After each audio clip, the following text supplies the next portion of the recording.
MLC అయ్యారు, మొహంలో కళ పెరిగినట్టుంది కొంచెం. విద్యార్థి ఉద్యమాల్లో భాగస్వాములైనటువంటి వాడికి ఒక్క రవ్వ ఎక్కువ సోషల్ సెన్సిటివిటీ.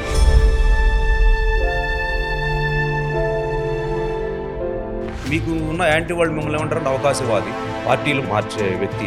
ఉసరవల్లిలాగా ఈరోజు ఒక పార్టీలో ఉంటాడు, ఈరోజు ఇంకో పార్టీలో ఉంటాడు అంటారు. అంటే ఇది కామన్ పర్సన్కి ఉన్న స్ట్రగుల్లో ఇది ప్రయాణమా, లేకపోతే నిజంగానే మీరు ఆపర్చునిస్టా? పార్టీలు మారడానికి ప్రజారాజ్యం పార్టీలో జాయిన్ అయ్యాను. సామాజిక తెలంగాణ నినాదం ఉండాలా అని చెప్పని కొట్లాడిన వాళ్ళు నేను కూడా అవుతాను. తెలంగాణకు వ్యతిరేకంగా చిరంజీవి గారు నిర్ణయం తీసుకున్నప్పుడు ఇంత లెవెల్కి వెళ్ళిన వ్యక్తులు మీరు ఒక్కసారి రేవంత్ రెడ్డి గారు వీళ్ళు వచ్చిన తర్వాత ఇలా ఒక టాగులు అయిపోయినట్టుగా ఇమ్మీడియట్గా ఎందుకు వదిలిపోయారు? Fact the matter is, Telangana పర్స్పెక్టివ్లో కేసీఆర్ గారే శ్రీరామరక్ష. ఆయనకున్న మెచ్యూరిటీ కానీ, విజ్డమ్ కానీ, విజన్ కానీ, నాలెడ్జ్ కానీ, ఇంక్విజిటివ్నెస్ కానీ, నేర్చుకోవాలనే తత్వం కానీ నాకు మిగతా వాళ్ళ దగ్గర కనబడలేదు. ఇప్పుడు మనం కామన్ పీపుల్ గురించి మాట్లాడాం కదా, నేను మిమ్మల్ని కామన్ పర్సన్గానే ఒక ఎవాల్వ్ అయిన వ్యక్తిగానే నేనే కామన్ మనిషే కదా. మీరు అక్కడి నుంచి ఎవాల్వ్, మనందరం మీరు ఒక డైల్లో ఉండొచ్చు, మా బొట్టాలు కూడా కష్టపడి ఒక తీసుకొచ్చాము. అంటే మా కార్పొరేట్లో మేము కంపెనీస్ మారటం కామన్. ఎందుకు మారుతారు అంటే గ్రోత్ కోసం మారచ్చు, లేకపోతే వర్క్ ఎన్వైర్న్మెంట్ బాగపోవచ్చు, రైట్, లేకపోతే కంపెన్సేషను బ్రహ్మాండంగా ఉండొచ్చు, లేకపోతే ఎక్కడ ఆపర్చునిటీస్ నేను వెళ్ళవచ్చు, ఇలా ఉంటాయి. బట్ రాజకీయాల్లో మీరు ఫస్ట్ ప్రజారాజ్యం నాకు తెలిసి చిరంజీవి గారితో పనిచేశారు, తర్వాత కేసీఆర్ గారితో పనిచేశారు, తర్వాత కాంగ్రెస్కి వచ్చారు, ఆ తర్వాత మళ్ళీ టీఆర్ఎస్కి ఇలా వచ్చారు. సో ఈ ప్రస్థానం మీరు అనుకున్న గోల్ రీచ్ కాకపోవటం వల్ల, అంటే మీకు ఉన్న యాంటీ వాళ్ళు మిమ్మల్ని ఏమంటారంటే అవకాశవాది, పార్టీలు మార్చే వ్యక్తిన ఉసరవల్లిలాగా ఈరోజు ఒక పార్టీలో ఉంటాడు, ఈరోజు ఇంకో పార్టీలో ఉంటాడు అంటారు. అంటే ఇది కామన్ పర్సన్కి ఉన్న స్ట్రగుల్లో ఇది ప్రయాణమా, లేకపోతే నిజంగానే మీరు ఆపర్చునిస్టా? మంచి ప్రశ్న వేసినారు. నేనేమైనా దారి తప్పితే మళ్ళీ ఈ ప్రశ్నను, because as I keep talking I may slip. You should. నేను I used to teach at Institute of Public Enterprise. I used to teach HR. IP, Institute of Public Enterprise. IP lo when I used to teach OB, HR and OD, all these చెప్తుంటారు అన్నమాట.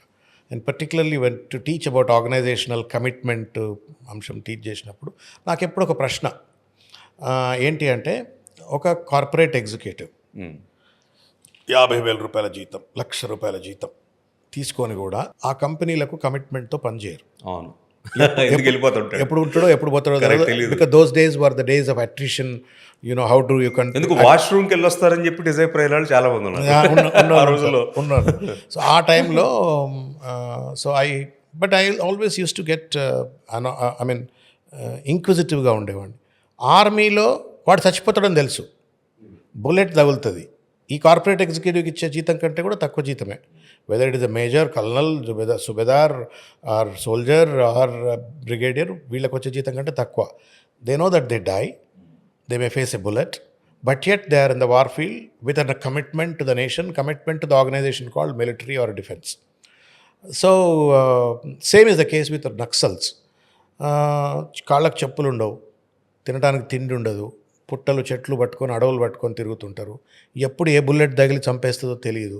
But then ఒక Junoon, social sensitivity, ఒక machine, ఒక పర్పస్తో పనిచేస్తుంటారు. నేను I called one gentleman by name colonel Gauri Shankar.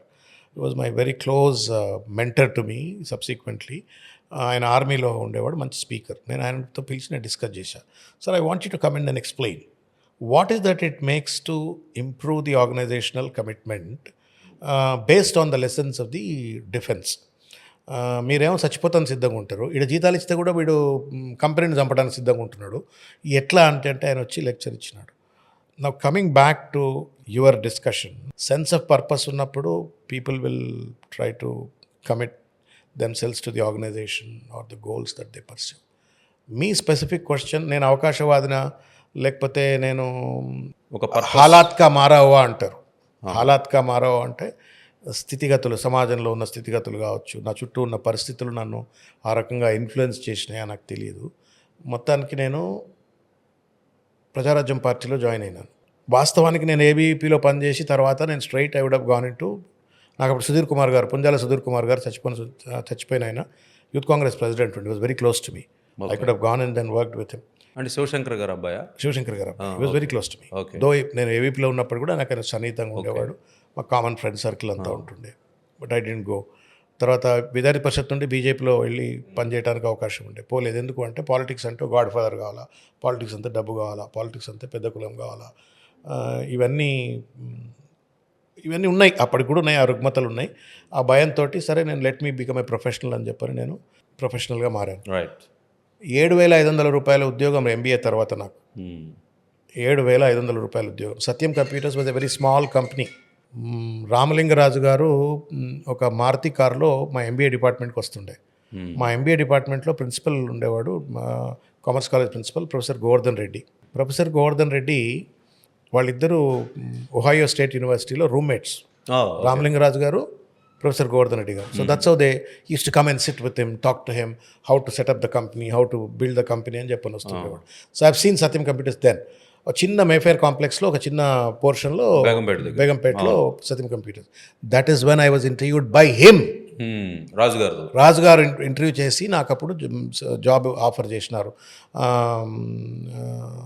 మా placement officer was professor B Trivikrama. Later he join Satyam computers in Satyam learning centre. కానీ దానికి దీనికి సంబంధం నేను వస్తున్నా చెప్తా అయినాలా. మీరు ఇది ఇప్పుడు జనాలు మిమ్మల్ని అనేది opportunist and I'm coming to that. You have to, if you don't know the journey then you cannot brand somebody just like that. So ఆ ఉద్యోగం వచ్చింది. తర్వాత నోవా పాన్ ఇండియా లిమిటెడ్ అని వెంకట్ శివయ్య వైస్ ప్రెసిడెంట్ ఆ రోజు హెచ్ఆర్, ఆయన interview చేస్తే 2 ఉద్యోగాలు వచ్చినాయి. ఉద్యోగాలు వదిలిపెట్టి 1,500 రూపాయల ఉద్యోగానికి జాయిన్ అయినాను. ఎక్కడది? 2 ఉద్యోగాలు వదిలిపెట్టి 1,500 రూపాయలకు అడ్మినిస్ట్రేటివ్ స్టాఫ్ కాలేజ్ ఆఫ్ ఇండియాలో జాయిన్ అయినాను. ఆస్కీలో research kind of a career అది. So that's where I learned a lot and did lot of good projects and all. అయితే ఎందుకు చెప్తున్నా ఈ మాట అంటే, if I were to be opportunistic I would have picked up 7,500. I would have not picked up 1,500 job. What is so great about it అని అంటారు. There is an idealism in it. Idealism was that నేను సమాజానికి దగ్గరగా ఉండాలా అంటే నేను అకాడమిక్స్లో ఉంటే బాగుంటుంది, ఇండస్ట్రీలో ఉంటే ఒక కార్పొరేట్ కన్ఫైన్మెంట్లో ఉన్నట్టుగా ఉంటుంది, సమాజంలో ఉంటే ప్రొఫెసర్గా అయితే అకాడమిక్స్లో ఉంటే పిహెచ్డి చేసి ఓ హరగోపాల్ లెక్కనో, ఓ కోదండరామ్ లెక్కనో, లేకపోతే ఒక అప్పుడు శేషగిరిరావు గారని, మనోహర్ రావు గారని ఇంటలెక్చువల్ థింకర్స్, అప్పుడు వాళ్ళు కొంచెం ప్రామినెంట్ వాళ్ళ లెక్క నేను ఉండొచ్చు అని చెప్పని నేను అకాడమిక్ కెరియర్ చూజ్ చేసుకునేవాడిని. And then I got into IPE, then I got into corporate sector. ఒకవేళ నేను ఆపర్చునిస్ట్ని అయి ఉంటే 3 లక్షల రూపాయల ఉద్యోగాన్ని వదిలిపెట్టి నంగా బావిలో ఈత కొట్టినందుకు దూకినోడు లెక్క, నా కులము లేదు, నా ధనము లేదు, ఎవడు లేడు, తెలిసినోడు ఒక పవన్ కళ్యాణ్ తప్ప. చిరంజీవి గారు, పవన్ కళ్యాణ్, తర్వాత వాళ్ళు ఎంచుకున్న సామాజిక న్యాయం, సామాజిక తెలంగాణ సిద్ధాంతాలు, అట్రాక్షన్ తప్ప వేరే ఏం లేవు. So I have jumped in like that. ఒకవేళ నేను ఆపర్చునిస్ట్ని అయి ఉంటే నేను I would have not left my job. రెండోది ఏంటి అంటే, ఇంకొక ముఖ్యమైన విషయం ఏంటంటే, పార్టీలు మారడానికి ప్రజారాజ్యం పార్టీలో జాయిన్ అయినాను. సామాజిక తెలంగాణ నినాదం ఉండాలా అని చెప్పని కొట్లాడిన వాళ్ళు నేను కూడా ఒకటి. సామాజిక న్యాయం ఉంది, సామాజిక తెలంగాణ కావాలని చెప్పని. తెలంగాణకు వ్యతిరేకంగా చిరంజీవి గారు నిర్ణయం తీసుకున్నప్పుడు నేను సమాజం వైపు ఉండాలా, చిరంజీవి గారితో పాటు ఉండాలా. చిరంజీవి గారు అవకాశం ఇచ్చిండ్రు, ఎంపీ పోటీ చేయించిండ్రు, తమ్ముడు లెక్క చూస్తున్నాడు నన్ను. నేను I'm very close associate of the entire family. అయినా కానీ నేను if I was opportunistic, I would have been with Chiranjeevi గారు. చిరంజీవి గారు నన్ను తీసుకువెళ్ళి కాంగ్రెస్ పార్టీ మెర్జర్లో రామచంద్రయ్య గారు ఆంధ్ర కోటలో ఎమ్మెల్సీ అయినరు, నన్ను కూడా ఎమ్మెల్సీ చేసి ఉండేవాడు. అప్పుడే అయ్యేవాడిని. నేను ఆపర్చునిస్టిక్ అయి ఉంటే ఆ ఎమ్మెల్సీ చూజ్ చేసుకునేవాడిని. నేను ప్రజా ఉద్యమం నేను వచ్చి ఉండేవాడిని కాదు. దానికి తోడు కేసీఆర్ గారు ఒక ఫీనిక్స్ బర్డ్ లెక్క లేస్తున్నాడు. He's rising. ప్రతి ఒక్క ఇంటర్వ్యూ ఆయనది, ప్రతి మాట తూటాల లెక్క తెలంగాణ ఉద్యమాన్ని ఆయన లేపుతున్న తీరు, అరే ఈ నాయకుడి దగ్గర పనిచేయాలా అన్నటువంటి ఒక ఎమోషన్ కావచ్చు. తర్వాత స్వాతంత్ర ఉద్యమంలో లేము మనం, చిన్నప్పటికెళ్ళి సోషల్ సెన్సిటివిటీతో పెరిగినాం, పేట్రియాటిక్ మూమెంట్స్లో లేము. బట్ స్టేట్ మూమెంట్లోనన్నా ఉందా, ఇది ఒక గొప్ప ఆపర్చునిటీ. జై తెలంగాణ అని ఉట్టిగానే నోటితో అనలా, గుండెతో అన్నాం. అవును, జై తెలంగాణ అంటే వందే మాత్ర నినాదంలో ఎంత పవర్ ఉందో అంత పవర్తో పనిచేసినాం. సో అట్లా మూమెంట్లోకి వచ్చినాను. వచ్చిన తర్వాత సరే కాంగ్రెస్కి పోయినాను. తర్వాత కాంగ్రెస్ అసలు మీరు టీఆర్ఎస్లో అంత బాగా ఆయనతో రిలేషన్షిప్ బిల్డ్ అయ్యి కొన్ని మీరు ఫోటోలు కానీ అప్పుడున్న విషయాలను చూసుకున్నప్పుడు కేసీఆర్ గారితో మీకు అనుబంధం ఫస్ట్ ఆ జనరేషన్లో అప్పుడు ఉన్నప్పుడు మీకు బ్రహ్మాండంగా ఉండేది. ఈవెన్ నౌ వారితో బాగా దగ్గర సన్నిహిత్యంగా ఉంటాను నేను. మరి అప్పుడు వారంటే వదలాల్సిన గౌరవం, అవసరమే వచ్చింది. ఎమోషన్స్ కదా ఇప్పుడు మనిషి. అది ఆ పాయింట్ రెండు అనుభవాలు. You need to either have experienced family background to guide you, or you need to have your own maturity and emotional restraint to be not able to take emotional decisions. ఇప్పుడు నా పక్కన కూర్చున్నాడు ఇక్కడ ఇప్పుడు ఈ ఇంటర్వ్యూలో దగ్గర ఫ్రెండ్, అరే పోకురా నాయనా నువ్వు వదిలిపెట్టకు టీఆర్ఎస్ ఆ రోజు అని చెప్పని మొత్తుకుంటే కూడా లేదు నాకు నేను ఏదో అన్యాయం గురైనా అన్నటువంటి ఒక భావనతో, నాకు టికెట్ రాలేదు అన్నటువంటి ఒక ఆక్రోషంతో నేను రోజు బయటకు వెళ్ళడం జరిగింది. బట్ అయితే ఫ్యాక్ట్ ఆఫ్ ద మ్యాటర్ ఏంటి అంటే, నేను ఈ మొత్తం జర్నీలో నేనేమి పార్టీలు మారి వ్యక్తిగతంగా లాభపడాలా, వ్యక్తిగతంగా నష్టపోయినా. రెండు, రాజకీయం అనేటువంటిది పెదవుల పందేరం కాదు, పేదవాడి సేవ అని చెప్పి అనుకున్నప్పుడు నేను ఈ మొత్తం జర్నీలో I have never lost the thread of advocating the people's cause. నేను ఎప్పుడన్నా ప్రజల యొక్క సమస్య కాదు అని చెప్పనో, సమస్యలను గుర్తించకుండా నేను ఏదైనా వివరణ చేసినా అంటే చేయలేదు. కాబట్టి నన్ను అవకాశవాదనొద్దు. రెండోది ఏంటి అంటే అంటే అననీయండి కానీ ఒకటి అంటే అనేవాళ్ళు అనొచ్చు, లోకులు పలుకాకులు. Allow me to complete sir. లోకులు పలుకాకులు, then you can't stop it, and they have their own wisdom. వాళ్ళకున్న అనుభవాలలో, వాళ్ళ ఒపీనియన్స్లో వాళ్ళు రైట్ కావచ్చు, నేను తప్పు కావచ్చు. But the fact of the matter is that నా ఆత్మకు తెలుసు, నా అంతరాత్మకు తెలుసు, నా చుట్టూ ఉన్న సన్నిహితులకు తెలుసు, నేను ఏం కష్టపడ్డా, ఏం నష్టపోయినా, నా కుటుంబం ఏం నష్టపోయింది, నా మొత్తం జర్నీలో నేను ఎన్ని రకాలుగా ఎన్ని ఇబ్బందులు పడ్డా నాకే తెలుసు. ఏం పడ్డారండి? చాలా ఇబ్బందులు. ఒక 2-3 చెప్పండి. కొన్ని చెప్పగలుగుతాం, కొన్ని చెప్పలేము. అంటే డబ్బు కావచ్చు, పార్టీలలో స్థాయి కావచ్చు, డబ్బు కావచ్చు, ఒక కాస్ట్ పరంగా ఏమైనా అప్రెస్ చేశారా? టీఆర్ఎస్లో జరిగింది. టీఆర్ఎస్లో నేను కేసీఆర్ గారిని వదిలిపెట్టడం అలా నా తప్పు, వాస్తవంగా చెప్పాలంటే. ఎందుకంటే తప్పు అంటే ఎమోషనల్ డెసిషన్ అది. ఆయనకేంటి, there is a historical need for him to win the election. ఒక చారిత్రాత్మకమైన ఘట్టం అది. ఆ ఘట్టంలో ఆయన గెలవాలా. ఆయన గెలిస్తే తెలంగాణ గెలుస్తుంది, ఆయన ఓడిపోతే తెలంగాణ ఓడిపోతుంది. మీరు ఇవాళ 15 నెలల్లో రేవంత్ రెడ్డి చేతిలో తెలంగాణ ఎట్లయితే ఆగమాగమైందో, తెలంగాణ వచ్చిన కొత్తలో 2014లో గిట్లే కనుక ఆగమై ఉన్నట్టయితే చెప్పు తీసుకొని కొడుతురు మమ్మల్ని అందరినీ రోడ్ల మీద. పబ్లిక్ ఎందుకు తెలంగాణ ఉద్యమం చేసింది మీరు, తెలంగాణ వస్తే మొత్తం జీవితాలు బాగుపడతాయంటే, తెలంగాణ వచ్చినాక సర్వనాశనం అవుతుంది అని చెప్పి మమ్మల్ని రోడ్ల మీద రాళ్లతో కొట్టి చంపుతురు మమ్మల్ని జనాలు. ఆయన గెలవడం అనేది ఇంపార్టెంట్. ఆయన గెలిచింది కూడా అత్యవసర మెజారిటీతో గెలిచినారు. 63 సీట్స్ వచ్చినాయి. పుట్టుక్కున ఒక 4-5 సీట్లు తగ్గితే అధికారం పోతే ఈ రేవంత్ రెడ్లు వీళ్ళు ముఖ్యమంత్రులు అయిపోయి తెలంగాణ సర్వనాశనం అయిపోతుండే. మమ్మల్ని రాళ్లతో కొట్టి చంపుతురు రోడ్ల మీద. మీరే కదా తెలంగాణ ఉద్యమకారులు, తెలంగాణ వస్తే మేమంతా బాగుపడతామంటారు. ఏం రానాయన తెలంగాణ వచ్చిన ఇట్లా. So let me complete. Therefore ఆ రోజు నేనే ముఖ్యం అనుకున్నా, కానీ ఆయన తెలంగాణ ముఖ్యం అనుకున్నాడు. నేను పోటీ చేయడమే ముఖ్యం అనుకున్నా, ఆయన ఏమనుకుండు, తెలంగాణ సమాజం గెలవాలా, తెలంగాణను భవిష్యత్తులో అభివృద్ధి చేసుకోవాలని ఆయన అనుకున్నారు. ఈ గ్యాప్ నాది, ఆయనది కాదు. బికాస్ ఈ ఆల్వేస్ ట్రీటెడ్ మీ లైక్. ఈ 2 విషయాలు ఇంకొక పాయింట్ మీరు చెప్పాలా. ఎందుకంటే ఇది దాసోజు శ్రవణ్ పార్టీలు మారిండు అన్నాడు. రేవంత్ రెడ్డిని అడగారు ఎందుకండి మీరు? వస్తానండి దానికి. మీరు కాదు మీరు చెప్పండి. 2 చెప్పారు జనాలు 2 చెప్పారు. జనాల గురించి తర్వాత మాట్లాడదాం. మీరు ప్రజారాజ్యంలో సామాజిక న్యాయం అన్నారు, ఆయన యాంటీ తెలంగాణ అనటం వల్ల తెలంగాణ ఆవశ్యకత మీకు ఉంది కాబట్టి దానిలో నుంచి డివేట్ అయ్యి బయటకు వచ్చారు, జస్టిఫై చేశారు. రెండోది, మీరు ఆ రోజున టీఆర్ఎస్లో చేరినప్పుడు టీఆర్ఎస్ విన్ అవటం ఇంపార్టెంట్, కానీ మీకు సీట్ కావాలనుకున్నప్పుడు అది ఇవ్వకపోవటం వల్ల ఒక ఎమోషన్తో బయటకు వచ్చారు. తర్వాత మీరు కాంగ్రెస్లో ఒక 8-9 సంవత్సరాలు అసలు బ్రహ్మాండంగా ఎలివేట్ అయ్యారు. నేషనల్ స్పోక్స్ పర్సన్ అయ్యారు, రాహుల్ గాంధీ గారితో పనిచేశారు. అసలు వీళ్ళంతా ఇంకా తర్వాత వచ్చారు కదా, రేవంత్ రెడ్డి గారు వీళ్ళంతా తర్వాత వచ్చారు. అంతా ఇంత లెవెల్కి వెళ్ళిన వ్యక్తులు మీరు ఒక్కసారి రేవంత్ రెడ్డి గారు వీళ్ళు వచ్చిన తర్వాత ఇలా ఒక టాగులు అయిపోయినట్టుగా ఇమ్మీడియట్గా ఎందుకు వదిలిపోయారు? మీరు అంత పొజిషన్లో వచ్చిన. మీకు చిన్నప్పుడు ఒక ఆట ఉంటుందండి, అది ఏమంటాం, అది పాములు నిచ్చెన ఆట. ఏమాటది మనం ఏమంటారు? వైకుంఠపాళి. వైకుంఠపాళి. పాము నేను 100 పాయింట్ల దగ్గర ఉంటే పాము నోట్లో పడ్డా. ఆ పాము రేవంత్ రెడ్డి. అయ్యో, ఆ పాము రేవంత్ రెడ్డి. అక్కడెక్కడో 100 పాయింట్ల పైన 100 పాయింట్లు వచ్చినాయి. ఆడిపోయినా ఆడిపోతే వాడు ఇంత నోరు పెట్టుకుని నిలబడ్డాడు. రపకడ వడఖాతం బయట పడ్డాడు. అంటే ఎలా పడ్డారు? నాకు అర్థం, జనాలకు తెలియదు అది ఏం పడ్డారు మీరు, ప్రజలకు ఏం తెలియదే. Is a feudal.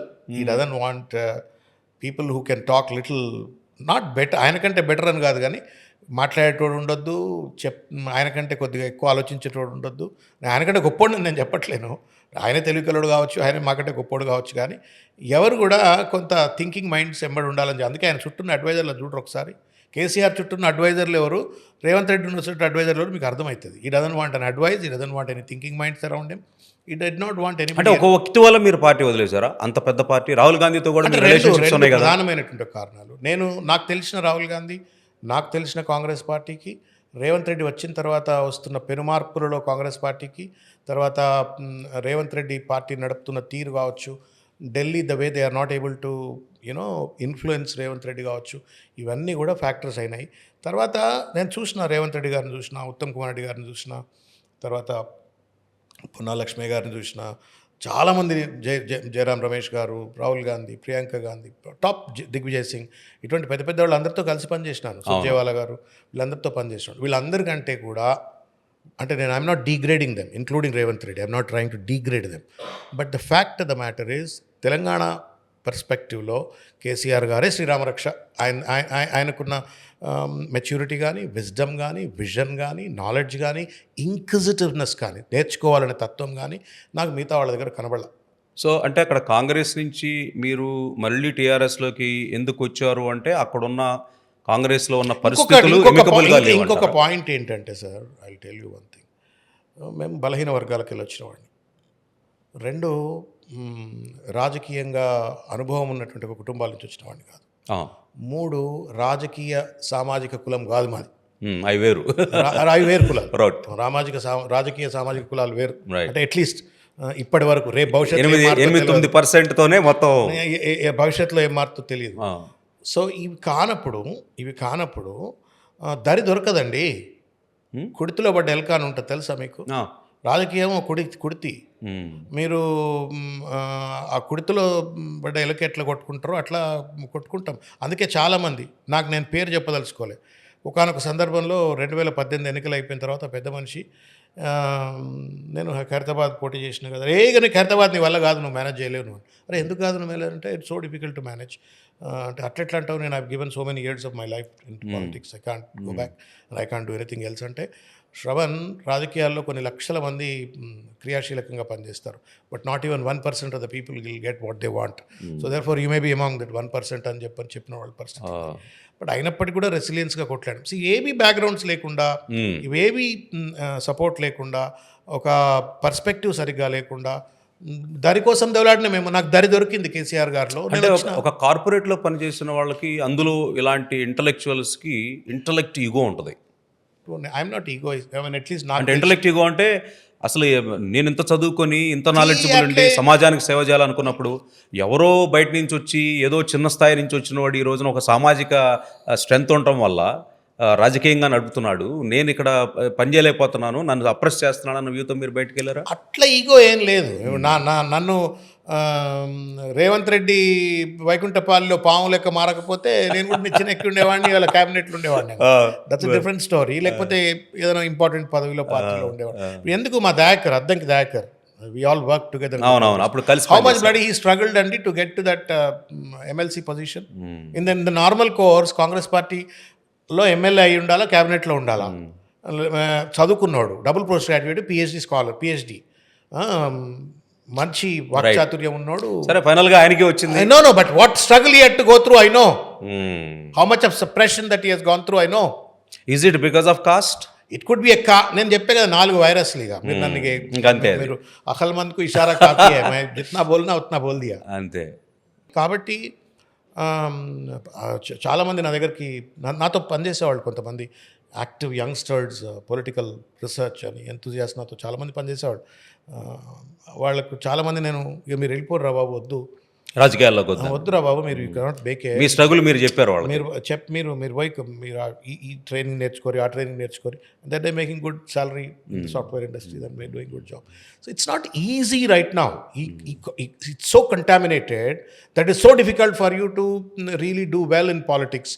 But you need to be you need to choose whether you want be back end and front end. నా పరిస్థితి ఏంటి అంటే ఫ్రంట్ లైన్. నేను ఫ్రంట్ లైన్లో ఉండాలని అనుకున్నప్పుడు వచ్చే సమస్య. నువ్వు ఫ్రంట్ లైన్లో ఉండదురా, వెనక లైన్లో పర్లేదు అనుకుంటే then you happy, you still can contribute intellectually, ideologically.